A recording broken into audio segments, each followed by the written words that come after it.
अन्याय की जीत हुई है, न्याय की हार हुई है, संविधानवादियों के मुंह पर करारा तमाचा है ये, और लोकतंत्र के खतरे की घंटी बज चुकी है, ये मैं कह रहा हूं। योगी जी कहेंगे 300 मुकदमा वाले, 300 मुकदमे संगीन अपराध में जिन पर हों और संगीन अपराध में हो, वो आदमी स्वयं गद्दी पर बैठकर अपना ही पहले मुकदमा हटवा लेता है। लेकिन फिर इन्होंने अदालत के जरिए ये काम कराया। मैं देशवासियों से ये कह रहा हूं साहब, अदालतों की गरिमा को कम किया गया है, अदालतों को मुट्ठी में सरकार ले चुकी है, ये दर्शाया गया है।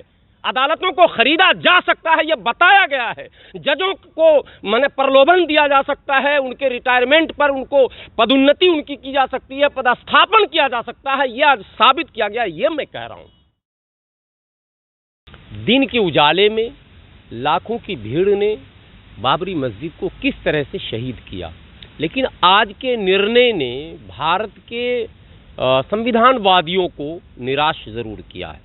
विशेषकर माइनॉरिटीज़ की बात मैं करूं, उनको ये मैसेज ज़रूर गया है कि भारत में मस्जिद को तोड़ देना कोई अपराध नहीं है। ये आज के निर्णय से साबित हुआ। चाहे वो दिन के उजाले में माइक से ऐलान करके आप तोड़ें, मस्जिद का तोड़ना कोई अपराध नहीं है। सरकार को इस पर अगर गंभीरता से विचार अगर सरकार नहीं करती है, अब तो कोई इसके आगे का रास्ता नहीं है। मुझे लगता है पर्सनल लॉ बोर्ड चूँकि जो पिछला 9 नवंबर का निर्णय है राम मंदिर के पक्ष में, उसके बाद ऐसे ही ये मामला ठंडा हो गया था और हम लोगों ने एक मांग की थी कि इस मामले को आप क्यों खींच रहे हैं, क्लोज कीजिए। जब राम मंदिर के पक्ष में आपने फैसला दे ही दिया तो इस केस का औचित्य क्या रह गया। लेकिन एक बात अक्सर हम लोग कांग्रेस पर भी कुछ न कुछ कटाक्ष करते हैं, उनकी गलत पॉलिसियों का विरोध करते हैं। कांग्रेस ने जिस तरह से 6 दिसंबर को आंखें बंद की थी, बाबरी मस्जिद को बचा नहीं पाई थी, आज भारतीय जनता पार्टी ने कांग्रेस को एक सीख दिया कि तुम कुछ बचाने के लायक नहीं, लेकिन मैं अभियुक्तों को बचाने में निपुण हूं और महारत हासिल है मुझे कि मैं किसी भी प्रकार के अभियुक्तों को बचा सकता हूं और इतनी सफाई से बचाऊंगा कि संविधान के उन कुर्सी पर, जिस कुर्सी पर अटूट आस्था लोगों की होती है, उस कुर्सी पर बैठे हुए लोगों के द्वारा बचाऊंगा। ये आज के निर्णय ने साबित किया। अब आप देखिए, जब बचाने की बात आई तो कई नाम फिर और आ जाएंगे। चिन्मयानंद को बचाएगी, आपको पता है, कई लोगों को बड़ी सफाई से बचाएगा। तो आज 49 में 17 तो स्वर्गवास हो गए, हाँ। बाकी लोग बचे हुए थे। बाकी लोगों को अगर सजा नहीं हुई तो ये भारतीय न्यायिक व्यवस्था पर प्रश्न चिन्ह लगा रहेगा। ये मैं कह रहा हूं, इसको खूब दिखाइएगा, प्रश्न चिन्ह लगा रहेगा। और वो प्रवृत्तियां जिस पर अंकुश लगाने की आवश्यकता थी आज भी है, आगे भी रहेगी। दुर्भाग्य से जो आज निर्णय आया है, इससे उन लोगों को, उन संगठनों का, उन व्यक्तियों का जो विवादित बोल बोलते हैं, जो विवादित काम करते हैं, उनका मनोबल निश्चित रूप से बढ़ गया है। और आप देखेंगे एक बात और प्रमुखता से इसको आप दिखाएंगे, एक बात बहुत महत्वपूर्ण है। 91 में पीवी नरसिम्हा राव की सरकार थी, एक एक्ट लाया गया, एक बिल लाया गया सदन में और आम सहमति से उसको पारित किया गया। वो बिल था कि 1947 में जितने भी पूजा स्थल हैं, उपासना स्थल हैं, मस्जिद, मंदिर, गुरुद्वारा, चर्च, क्या कहते हैं, बुद्ध विहार, यानी तमाम धार्मिक स्थल जो 1947 में जिस स्थिति में थे, जब तक भारत का संविधान रहेगा वो तमाम धार्मिक स्थल को उसी स्थिति में रखना। ये कब आया? 91 में, 91 में। लेकिन उसमें ये साफ मेंशन किया गया था कि अयोध्या को छोड़कर, बाबरी मस्जिद को छोड़कर, तभी ये बात साबित हो गई थी कि बाबरी मस्जिद निशाने पर है। चलिए कोई बात नहीं है, आपने वो सब कुछ कर लिया, अदालत के जरिए कर लिया, कोई प्रतिक्रिया नहीं हुई। मैं धन्यवाद देता हूं भारत के मुसलमानों को कि उसने किसी भी प्रकार की प्रतिक्रिया नहीं की। अच्छी बात, देश के लिए बेहतर था, शांति बनी रही, अमन बना रहा, संविधान पर आस्था बनी रह गई, फैसला जैसा भी आया उसे सर आंखों पर रखा गया। लेकिन शब्द समझिए, जब 91 में ये एक्ट आ गया था और सर्वसम्मति से पारित हो चुका था, तो फिर कृष्ण जन्मभूमि और ज्ञानवापी मंदिर का मुद्दा अदालत ने स्वीकार क्यों किया? ये एक प्रश्न है। स्वीकार ही करना इस बात को दर्शाता है कि भारत की अदालत में बैठे लोगों के मंसूबे ठीक नहीं हैं और वो फिर विवाद में इस देश को डालना चाह रहे हैं। ये मैं कहना चाह रहा हूँ कि आपको पता है, आप सुन रहे हैं चिमगोइयाँ हो रही है कि कृष्ण जन्मभूमि के मुद्दे को जो है वो अदालत में डाला गया और स्वीकार कर लिया गया। पहला प्रश्न है कि आपने उसको रिजेक्ट क्यों नहीं किया।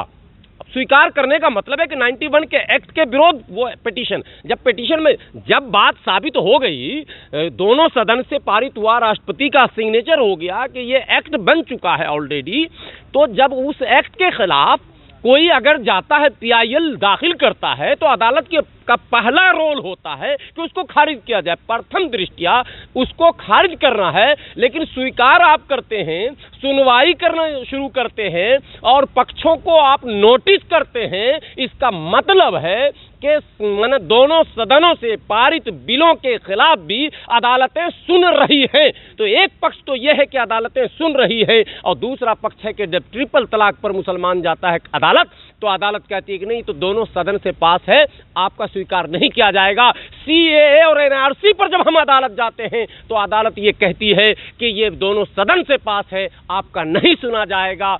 आर्टिकल 370 पर जब हम जाते हैं अदालत, तो अदालत ये कहती है कि दोनों सदन से पास है, आपका नहीं सुना जाएगा, इत्यादि इत्यादि।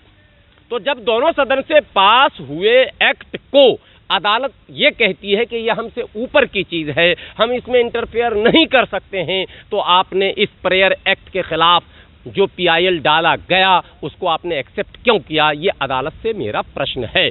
क्या अदालतें पर्दे के पीछे से संविधान को मिटाने और संसद की गरिमा को कम करने और संसदीय प्रणाली को, या वो जो 3 प्रकार की व्यवस्था है जिसमें हम न्यायपालिका, विधायिका और कार्यपालिका का सामंजस्य स्थापित करके हम एक माने लोकतंत्र को परिपक्व करने का प्रयास करते हैं, और लोकतंत्र की पहचान यही है कि इन तीनों का बैलेंस बना हो, क्या इसको डिसबैलेंस करने का प्रयास अदालतों के द्वारा हो रहा है इस देश में?